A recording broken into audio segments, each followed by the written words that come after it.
to ensuring effective climate adaptation.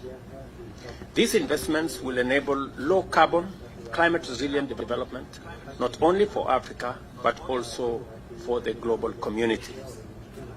In February, in Addis, I also propose hosting an investment forum in partnership with the International Renewable Energy Agency, ARENA, for the Accelerated Partnership for Renewables in Africa, commonly known as APRA, which was launched in COP28. I am pleased, leaders, ladies and gentlemen, to announce that the investment forum will take place next month in Nairobi, primarily to accelerate renewable energy in our continent. Africa's energy systems require significant investment to tackle pervasive energy poverty and meet the demands of our growing population. We're all aware that close to 600 million Africans have no access to electricity, and almost 1 billion Africans have no access to clean cooking.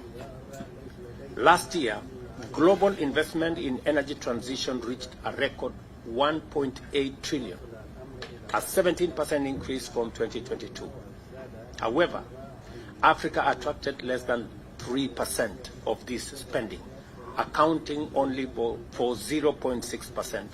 That is only 2.7 gigawatts of the 473 gigawatts of new global renewable energy capacity last year. This stark disparity must be addressed. A population of 1.4 billion people with only 3 gigawatts, while the rest of the globe are in the region of 500 gigawatts, is a serious anomaly, and we must take steps to redress.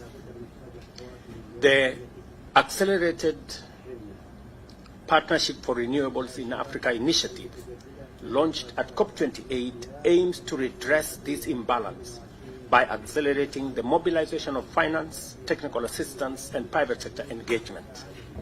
The upcoming investment forum will present Africa's abundant renewable energy potential and mineral wealth as key drivers of resilient, inclusive economies. On the international financial reform agenda, a central theme of the Nairobi Declaration, I am pleased to report progress on 2 initiatives launched at COP28. The Global Solidarity Levies Task Force as one initiative, and the expert review on debt, nature, and climate.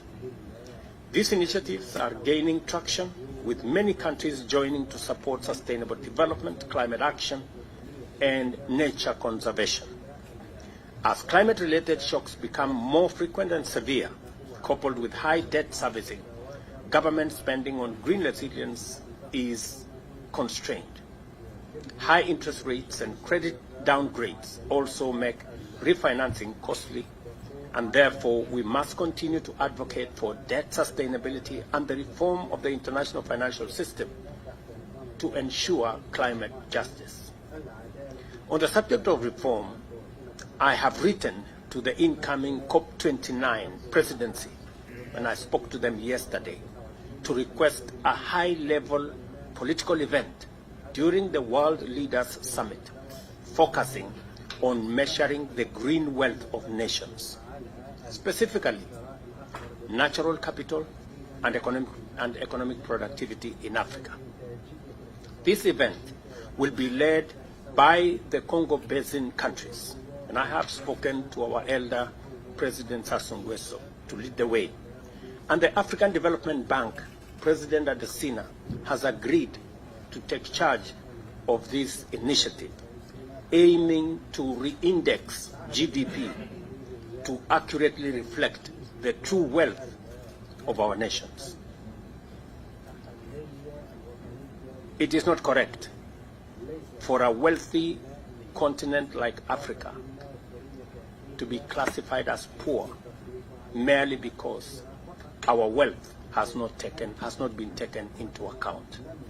We will be having a meeting next Monday in Congo Brazzaville, led by the Africa Development Bank, with selected 14 countries to prepare our position for the meeting in COP29.